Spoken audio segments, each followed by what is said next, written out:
4 का लेसन है ना, उसमें 2 देशों से विदेश संबंध दे रखे हैं भारत के। कौन कौन से देश है? एक तो चीन के साथ,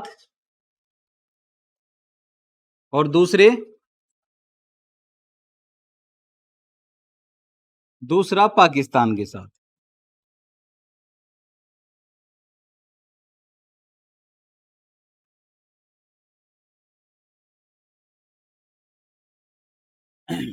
भारत स्वतंत्र हुआ 15 अगस्त 1947 और चीन में साम्यवादी जनवादी क्रांति हुई और चीन में साम्यवादी शासन की स्थापना हुई सन 1949। यानी हम ये कह सकते हैं कि भारत में जो शासन व्यवस्था 1947 से शुरू हुई और चीन की जनवादी क्रांति जो हुई, साम्यवादी शासन की स्थापना वहां पर 1949 में हुई। 1949 के साम्यवादी शासन की स्थापना के बाद भारत के प्रधानमंत्री जवाहरलाल नेहरू और चीन के नेता थे चाउ एन लाई। जून 1954 में उनमें एक समझौता हुआ, जून 1954 में, और वो जो समझौता हुआ उस पर पंचशील के सिद्धांत, नाम से ही पता लग रहा है कि भाई पंचशील मतलब 5 सिद्धांत ऐसे दोनों देशों ने मिलकर के बनाए जिन पर अमल किया जाएगा। पंचशील के सिद्धांत क्या था? एक तो अनाक्रमण, वो डिटेल में बाद में लिख लेना। अनाक्रमण का मतलब है कोई भी दूसरे देश पर आक्रमण नहीं करेगा।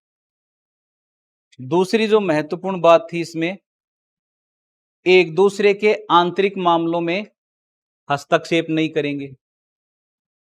तीसरी जो बात थी, शांतिपूर्ण सह अस्तित्व, यानी शांतिपूर्वक रहेंगे, अपना अस्तित्व बनाए रखेंगे। चौथी बात है संप्रभुता का सम्मान, यानी एक दूसरे की संप्रभुता का सम्मान भी करेंगे। तो पंचशील के सिद्धांत के नाम से चाउ एन लाई और जवाहरलाल नेहरू के बीच में समझौता हुआ सन 1954 में। कुछ समय बाद 1962 में क्या हुआ? चीन ने आक्रमण कर दिया भारत के ऊपर, बिना किसी बात को लेकर के, कोई इस तरह का विवाद नहीं था। और क्योंकि आप जो दूसरी जो किताब ना समकालीन विश्व राजनीति, उसमें हमने देखा, क्या देखा था उसमें? पहला ही पार्ट जो है समकालीन विश्व राजनीति में, फिर वो क्यूबा मिसाइल संकट आता है। तो क्यूबा मिसाइल संकट यही 1962 की बात है। तो उस समय पूरी दुनिया का ध्यान कहां लग रहा था? सोवियत संघ और संयुक्त राज्य अमेरिका पर, कि भाई अब इनमें युद्ध होगा, और युद्ध भी बहुत ज्यादा, मतलब ऐसी गंभीर स्थिति हो जाएगी, क्योंकि दोनों देश परमाणु शक्ति से संपन्न थे।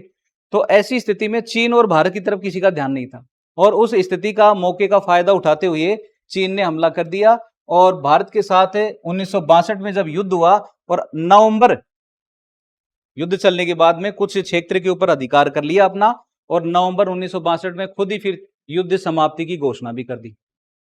युद्ध समाप्त हो गया, और जवाहरलाल नेहरू के बाद में हमारे प्रधानमंत्री बने लाल बहादुर शास्त्री। उन्होंने कुछ प्रयास किए चीन से संबंध सुधारने के। तो चीन से हमारा मुख्य जो विवाद था, एक तो मैकमोहन रेखा को लेकर था। भारत और चीन के बीच में कौन सी रेखा है? मैकमोहन रेखा, मैकमोहन रेखा। चीन इस रेखा को नहीं मानता है। और क्यों नहीं मानता है? कारण क्या बताता है कि भाई हमारा मैकमोहन नाम का जो अंग्रेज अफसर था, और जिसने इस रेखा का निर्धारण किया है, वो हमारा समझौता हुआ था किसके साथ है? ब्रिटिश गवर्नमेंट के साथ में। तो हम नहीं मानते हैं कि भाई भारत सरकार के साथ हमारा मैकमोहन रेखा को लेकर के कोई समझौता नहीं हुआ। और फिर दूसरी चीज क्या है कि चीन कुछ क्षेत्र ऐसे हैं भारत के, जैसे मान लो एक सिक्किम है, अभी तो दावा नहीं जताता है, पहले शुरुआत में सिक्किम के ऊपर भी चीन दावा जताता था कि भाई सिक्किम जो है वो मेरे अधिकार क्षेत्र में आता है। और दूसरा अरुणाचल प्रदेश, अरुणाचल प्रदेश के ऊपर भी ये चीन अपना दावा जताता है। तीसरी चीज जो पीओके, तुमने पढ़ा होगा, कभी सुना होगा, पीओके क्या है? पाक ऑक्यूपाइड कश्मीर, पाक अधिकृत कश्मीर। उस पीओके का 2600 वर्ग मील क्षेत्र, 2600 वर्ग मील क्षेत्र, इसके ऊपर किसका अधिकार है? इसके ऊपर भी चीन का अधिकार है। पाकिस्तान ने यह क्षेत्र किसको सौंप दिया? चीन को सौंप दिया। अब ये समस्याएं तो हमें हैं चीन से, और एक वर्तमान में एक और चल रहा है, क्या? श्रीलंका का एक बंदरगाह है, और बंदरगाह का नाम है हम्बन टोटा। हम्बन टोटा नाम का स्टेडियम भी है श्रीलंका में, दक्षिणी प्रांत का एक जिला है, उस जिले का नाम भी है हम्बन टोटा। और 2004 में जो सुनामी आई थी, उस सुनामी में इस क्षेत्र में काफी बर्बादी हुई, और उस बर्बादी के बाद सरकार ने कुछ विशेष प्रयास किए हैं बंदरगाह को डेवलप करने के। क्रिकेट स्टेडियम उसके बाद में बना वहां। तो ये 2600 वाला नहीं, हम्बन टोटा जो बंदरगाह है, इसके ऊपर 11 अगस्त, अभी कौन सा महीना चल रहा है? अगस्त का, और आज तारीख हो गई कितनी? 19। तो ये ताजा ही घटना है। 11 अगस्त को एक युद्ध पोत आया, जिससे चीन बता रहा है अपना कोई खोजी अभियान कि भाई मैं रिसर्च करना चाहता हूं समुद्र में, और इस रिसर्च के लिए उसका एक पोत जिसका नाम है युआन वांग 5, ये युआन वांग 5 जो है, ये अभी वर्तमान में हम्बन टोटा बंदरगाह के ऊपर स्थित है। अब भारत को इससे समस्या क्या है? भारत को समस्या यह है कि हम्बन टोटा बंदरगाह, क्योंकि वो श्रीलंका का बंदरगाह है, और श्रीलंका ने कर्जा ले रखा है किससे? चीन से। श्रीलंका की वर्तमान में स्थिति ऐसी नहीं है, आर्थिक संकट है वहां पर, तो वो कर्जा नहीं चुका पाने के कारण से, और ये हम्बन टोटा बंदरगाह श्रीलंका ने 99 साल की लीज के ऊपर दे दिया है। किसे? चीन को। 99 साल के लिए लीज के ऊपर चीन को दे दिया, और चीन अब यहां जो भी चाहे रिसर्च करे, या मान लो कोई अपना युद्ध पोत तैनात करे, वो उसकी मनमर्जी का काम है। हालांकि भारत ने आपत्ति जताई इसके ऊपर, और अभी जो वर्तमान में वहां के राष्ट्रपति हैं रानिल विक्रमसिंघे, उससे पहले गोटबाया थे, तो उन्होंने इसकी अनुमति दे दी थी कि भाई वहां चीन का ये पोत जो है वहां आएगा और रिसर्च करेगा। तो ये रिसर्च की तो नाम है, एक बहाना हम इसको बता सकते हैं। वास्तविक जो है, ये युआन वांग 5 से 750 किलोमीटर तक निगरानी रख सकते हैं। 750 किलोमीटर तक के क्षेत्र पर इससे जासूसी की जा सकती है, निगरानी रखी जा सकती है।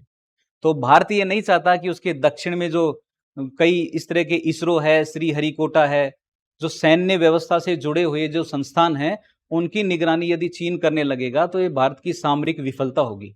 इसलिए भारत ने अपनी आपत्ति दर्ज करवाई श्रीलंका को, लेकिन अभी वर्तमान में वहां पर ये युआन वांग 5 तैनात है।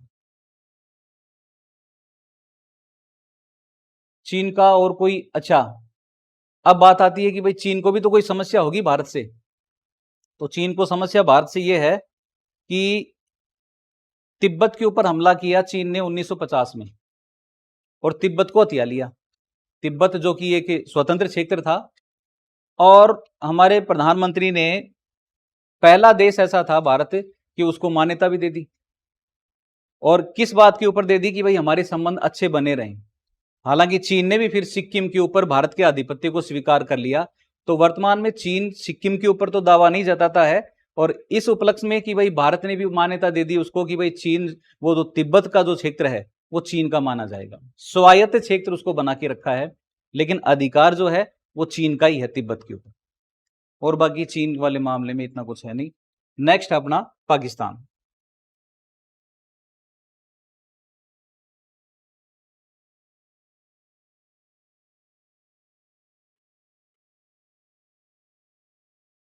पाकिस्तान के साथ किस तरह के संबंध हैं?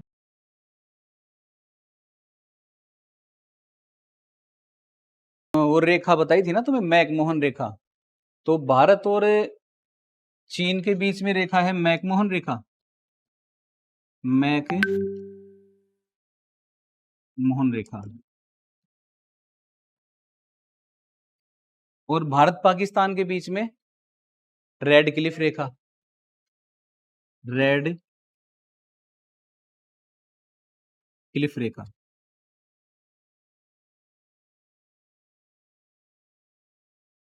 एक पहले भारत और अफगानिस्तान की सीमा और टच होती थी पहले, भारत और अफगानिस्तान की, तो वो रेखा होती थी डूरंड रेखा,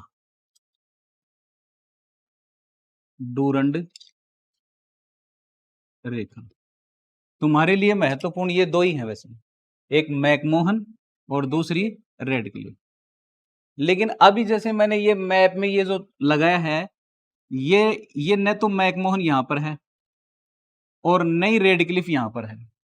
रेड क्लिफ रेखा तो पूरी अब पाकिस्तान में चली गई, क्योंकि 1948 में पाकिस्तान का उस पीओके के ऊपर अधिकार हो गया। तो ये क्षेत्र कौन सा है? पीओके।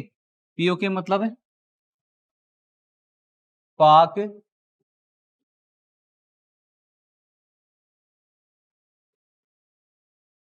ऑक्यूपाइड कश्मीर, यानी पाक अधिकृत कश्मीर। ये जो रेखा है ना अभी, इसको कहते हैं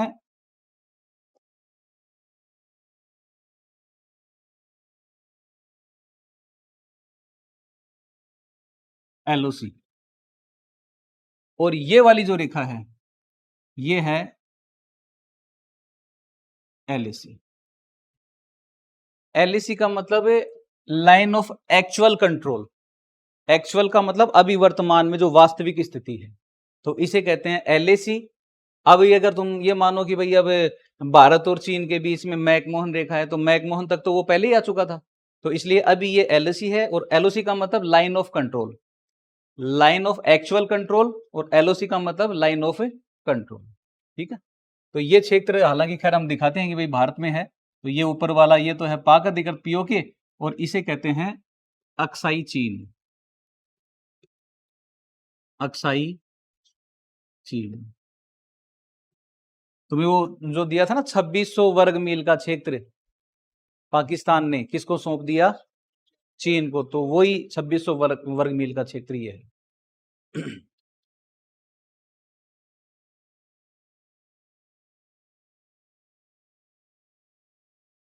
ये कौन से युद्ध की बात चल रही है? भारत और चीन की। तो 1962 में हुआ। ये कह रहे कि युद्ध के परिणाम परिणाम ये हुआ कि भारत हार गया उस युद्ध में, और भारतीय विदेश नीति की आलोचना की गई। क्या थी विदेश नीति? पंचशील के सिद्धांत। उसमें तो हमने यही बताया था कि अनाक्रमण कोई आक्रमण नहीं करेगा, एक दूसरे की प्रभुता की सुरक्षा करेंगे, संप्रभुता का सम्मान बनाए रखेंगे। लेकिन ऐसा कुछ नहीं हुआ, और चीन ने मौका देख करके हमला कर दिया, और हमला करने का परिणाम यह हुआ कि भारत को अपना क्षेत्र गंवाना पड़ा। दूसरी चीज है, कई बड़े सैन्य कमांडरों ने इस्तीफा दे दिया। रक्षा मंत्री थे उस समय वीके कृष्ण मेनन ने मंत्रिमंडल छोड़ दिया, और भारत में मौजूद कम्युनिस्ट पार्टी का बंटवारा हो गया। नेहरू की छवि को नुकसान हुआ, क्योंकि विदेश नीति का निर्माण करने वाले कौन थे? जवाहरलाल नेहरू। वो प्रधानमंत्री के साथ साथ उनके पास में दूसरा मंत्रालय भी था, विदेश मंत्रालय। अभी है ना विदेश मंत्री होते हैं, अभी कौन है विदेश मंत्री? जयशंकर मेनन। तो उस समय विदेश मंत्री और प्रधानमंत्री दोनों प्रभार जो हैं जवाहरलाल नेहरू के पास थे, इसलिए इनकी आलोचना की गई, और कम्युनिस्ट पार्टी दो भागों में बट गई। एक का नाम भारतीय, ये इसमें नहीं चलेगा, रहने दो, ठीक है। हम्म, अभी बता। ब्लैंक। क्या नाम है? भारतीय कम्युनिस्ट पार्टी। हाँ, जयशंकर मेनन, जयशंकर मेनन, जय शंकर मेनन। भारतीय कम्युनिस्ट पार्टी, कम्युनिस्ट पार्टी। इसने बताया कि भाई ये भारत में मौजूद कम्युनिस्ट पार्टी का बंटवारा हो गया। तो ये तो पहले से मौजूद थी भारतीय कम्युनिस्ट पार्टी, और बंटवारा हो गया। तो दूसरी पार्टी कौन सी बनी? मार्क्सवादी कम्युनिस्ट पार्टी।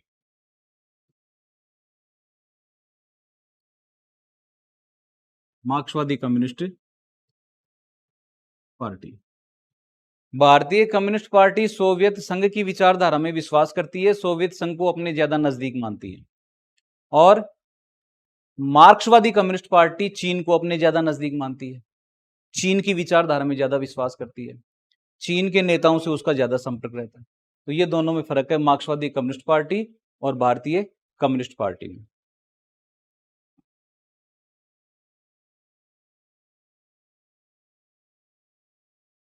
ये विवाद के विषय, तिब्बत की समस्या। तिब्बत की समस्या अगर उसको और थोड़ा डिटेल में जाएं हम, तो तिब्बत की समस्या ये थी कि पहले तो चीन ने हमला कर दिया उसके ऊपर, और फिर भारत ने उसके आधिपत्य को स्वीकार कर लिया। तो चीन के एक धार्मिक गुरु थे, धार्मिक गुरु का नाम क्या था? दलाई लामा। और दलाई लामा ने शरण मांगी किससे? भारत से। दलाई लामा,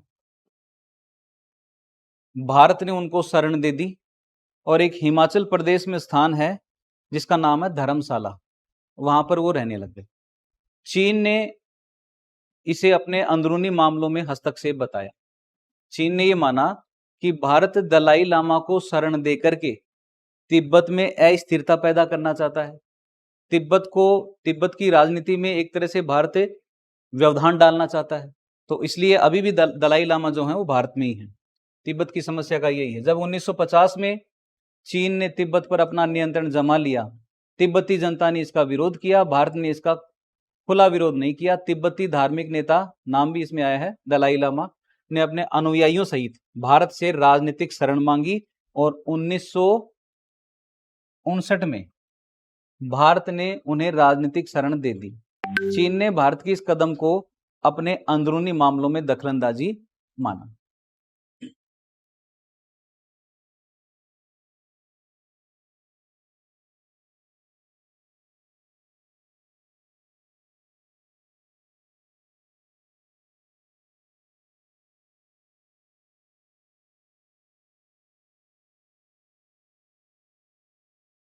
भारत ने खासकर दक्षिण अफ्रीका में रंग भेद का विरोध किया। इंडोनेशिया के शहर बांडुंग में एफ्रो एशियाई सम्मेलन 1955 में आयोजन किया गया, जिसमें गुट निरपेक्ष आंदोलन की नींव पड़ी। भारत की विदेश नीति में अगला जो टॉपिक है ना आपकी किताब में, एक तो चीन के संबंध है, एक पाकिस्तान के संबंध है। पहले पाकिस्तान वाले ले लेते हैं हम।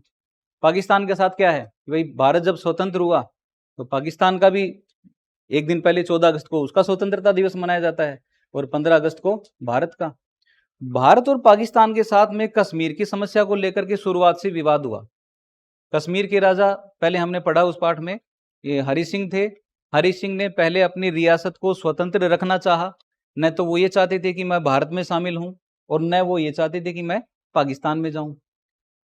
पाकिस्तान के कबायली लोगों ने कश्मीर के क्षेत्र पर आक्रमण कर दिया, और कश्मीर के राजा हरि सिंह ने भारत सरकार से सहायता मांगी, एक विलय पत्र के ऊपर हस्ताक्षर किए, और भारत कश्मीर की जो रियासत है उसको भारत का अंग मान लिया गया। भारत की सेनाओं ने पाकिस्तान के खिलाफ मोर्चा खोला, और पाकिस्तान के सैनिक जो हैं, जो पहले श्रीनगर तक आ चुके थे, उनको वापस लौट करके जाना पड़ा। तो एक तो शुरुआत से विवाद कश्मीर समस्या को लेकर के, दूसरा विवाद निजाम को लेकर के, क्योंकि निजाम जो है वो बाद में भाग करके चला गया था पाकिस्तान, और जूनागढ़ का नवाब भी पाकिस्तान की शरण में चला गया था। तो पाकिस्तान ये चाहता था कि भाई ये क्षेत्र या तो स्वतंत्र रहें या फिर ये पाकिस्तान में शामिल हो जाएं। तीसरा जो विवाद है मुख्य तौर से, वो है सीमा विवाद, जो अभी तुम्हें बताया, पीओके, पाक ऑक्यूपाइड कश्मीर को लेकर के। अब ये भारत का महत्वपूर्ण अंग है, लेकिन पाकिस्तान ये चाहता है कि भाई पूरा कश्मीरी जो है वो पाकिस्तान में शामिल किया जाए। तो कितने युद्ध हुए इनके बीच में? पहले एक संघर्ष हुआ 1948 में, 1948 के बाद में 1965 में, 1965 के बाद में 1971 में, और फिर 1999 का मतलब 1999। ये 4 संघर्ष अभी तक भारत के पाकिस्तान के साथ हो चुके हैं। पहला संघर्ष कश्मीर समस्या को लेकर 1948 में, 1965 में जब संघर्ष हुआ उसके बाद में एक समझौता होता है 1966 में। कौन सा समझौता होता है? ताशकंद समझौता। ताशकंद समझौता कहां पर है ताशकंद? उस समय सोवियत संघ में था।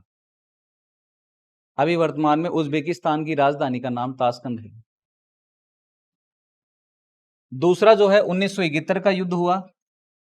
इसके बाद में जो समझौता होता है वो है शिमला समझौता। इस समय प्रधानमंत्री कौन था? इंदिरा गांधी। शिमला समझौता। और चौथा जो संघर्ष है वो है 1999 में। इसे जानते हैं हमें करगिल के नाम से, करगिल संघर्ष।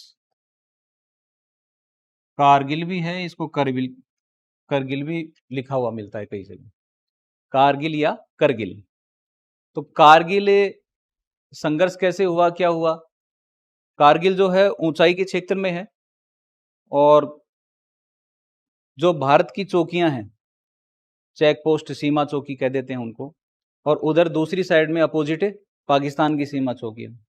जब शीतकाल आता है, ठंड जब ज्यादा पड़ती है, तो वो पाकिस्तान के सैनिक भी निचले क्षेत्र में चले जाते हैं और भारतीय सैनिक भी निचले क्षेत्र में आ जाते हैं। लेकिन जैसे ही ग्रीष्मकाल शुरू होता है तो वो वापस अपनी पोस्ट पे आते हैं। तो उस समय हुआ ये कि प्रधानमंत्री थे नवाज शरीफ और वहां के सेना अध्यक्ष थे जनरल परवेज मुशर्रफ। तो जनरल परवेज मुशर्रफ की एक तरह से उसमें हस्तक्षेप था और उसके कारण से ये कारगिल संघर्ष हुआ जिसमें भारत ने विजय पाई।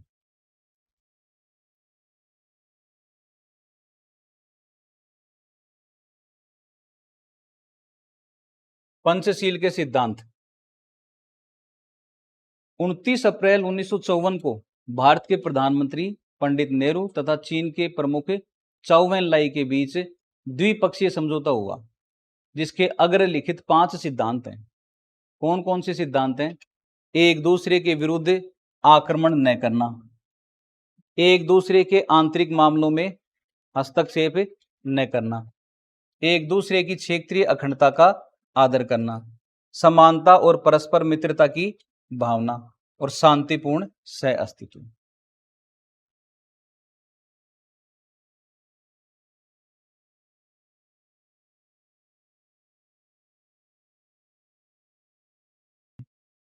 दो ही देश हैं वैसे तो, मान लो दक्षिण एशिया की और भी देश हैं कि भाई इजराइल, दक्षिण एशिया का छोड़ो, उसको इजराइल को छोड़ो, तुम्हें इजराइल से तो अब मान लो मध्य एशिया का देश हो गया वो।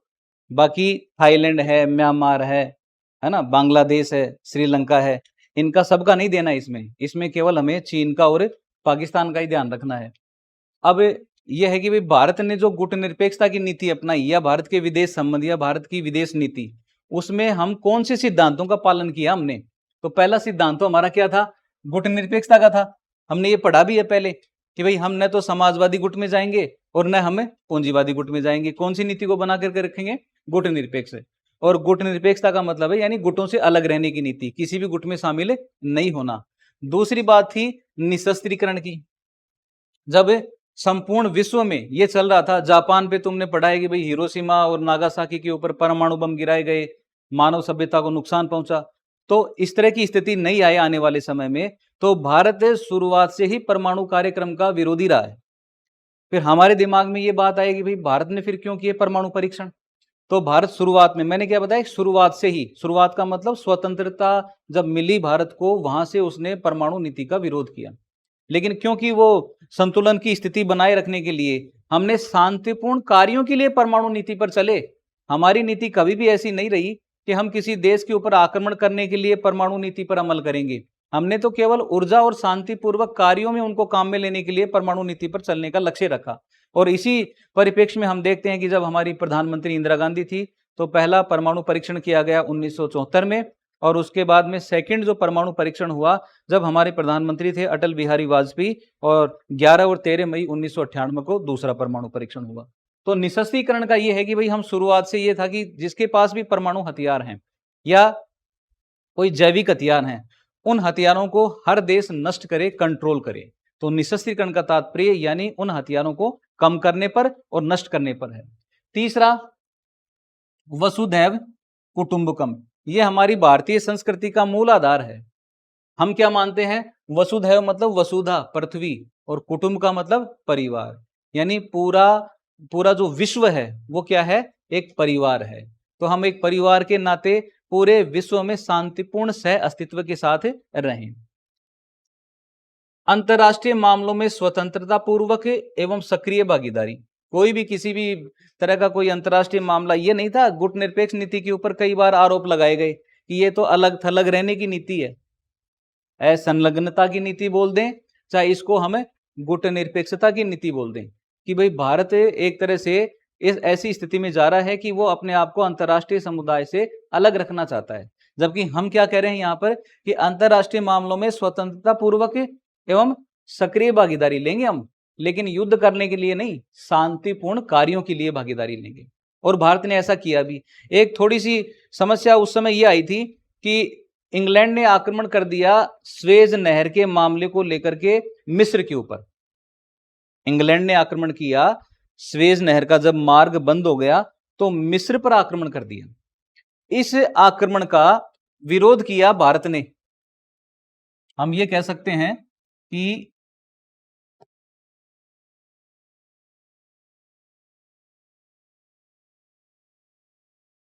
इंग्लैंड ने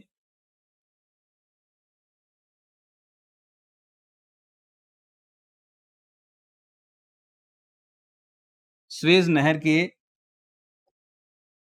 मामले में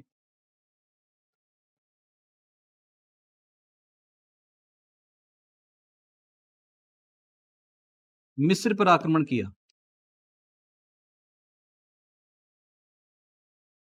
और इस हमले का भारत क्या करता है? विरोध करता है। लेकिन ठीक इसके बाद में सोवियत संघ हमला करता है। किसके ऊपर? हंगरी के ऊपर। इसका विरोध भारत ने नहीं किया।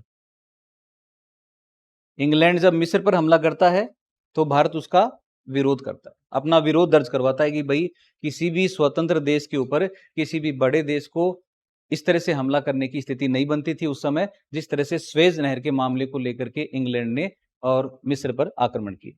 लेकिन दूसरी तरफ जब सोवियत संघ हंगरी के ऊपर हमला करता है तो इसका भारत कोई भी टिप्पणी इसके ऊपर नहीं करता है। ऐसा नहीं कि उसने पक्ष में लेने के लिए बयान जारी कर दिया हो, लेकिन कम से कम विरोध भी दर्ज नहीं करवाया। तो विश्व समुदाय ने यह माना कि भाई भारत का झुकाव अब धीरे धीरे किसकी तरफ हो रहा है? सोवियत संघ की तरफ हो रहा है। और भारत का झुकाव सोवियत संघ की तरफ क्यों हुआ? इसके पीछे कारण यह था क्योंकि पाकिस्तान चला गया था अमेरिका के खेमे में।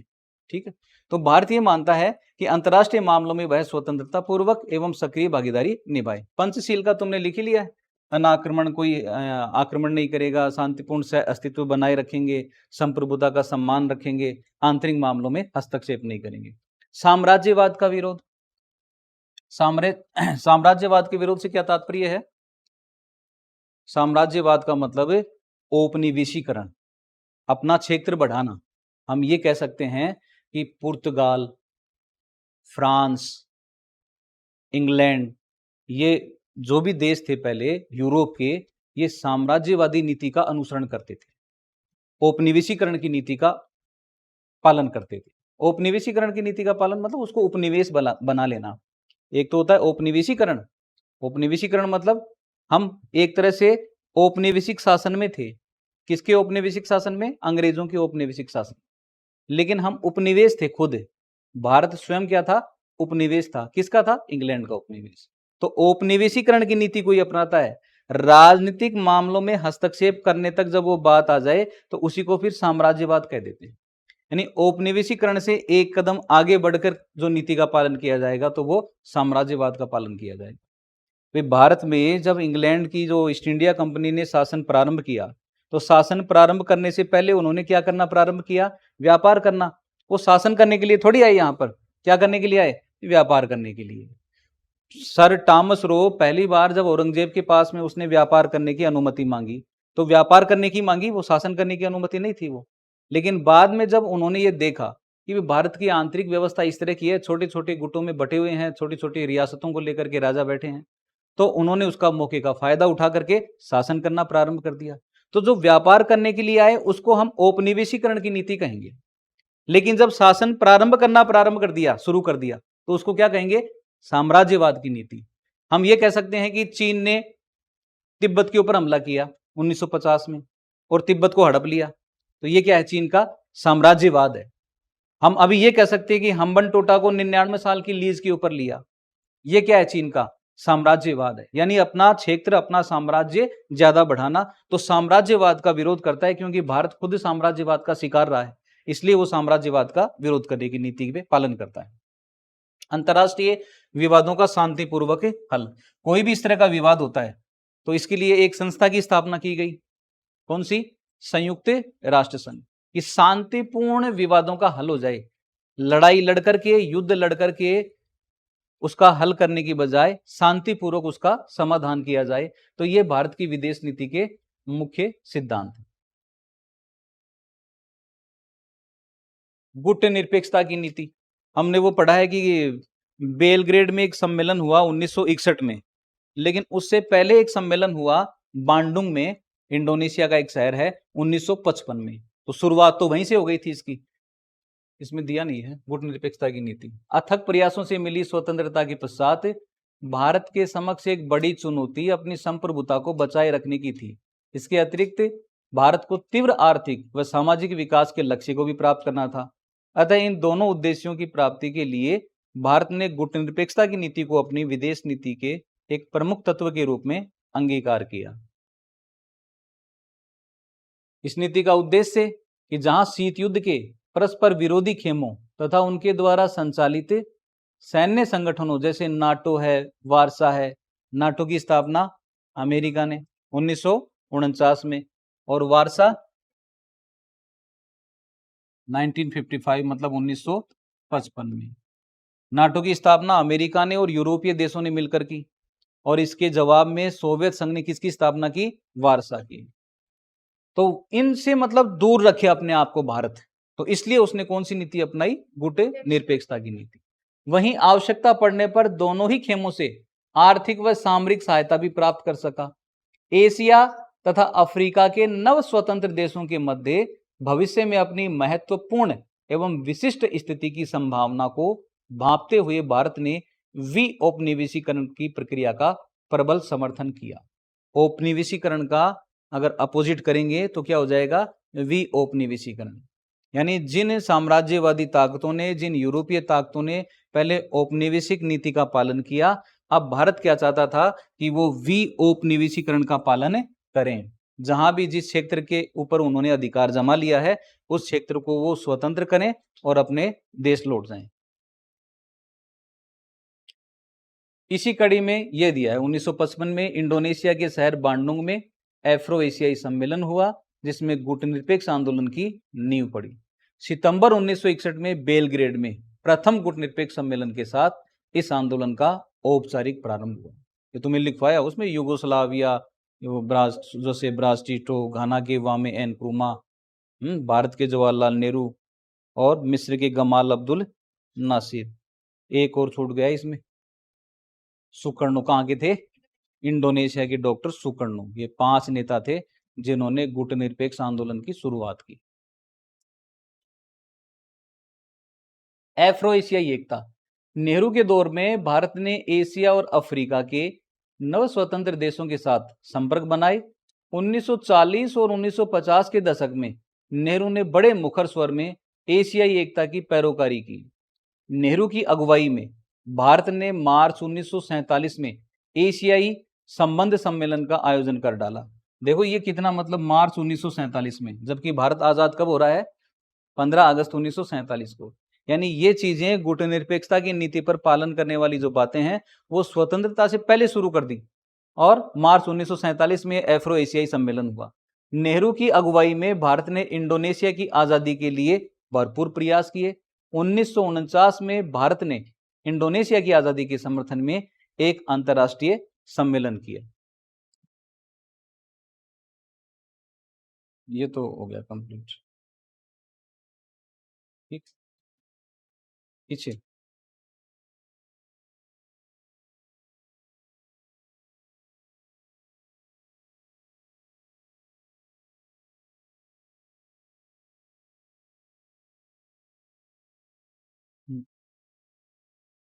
नेहरू जी की विदेश नीति के 3 मुख्य उद्देश्य: संघर्ष से प्राप्त संप्रभुता को बचाए रखना, क्षेत्रीय अखंडता को बनाए रखना और तेज गति से आर्थिक विकास करना।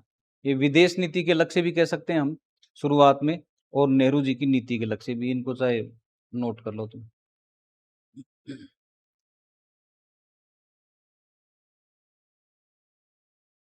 तुम लिखो भारत की विदेश नीति के मुख्य लक्ष्य। हेडिंग डालो भारत की विदेश नीति के मुख्य लक्ष्य।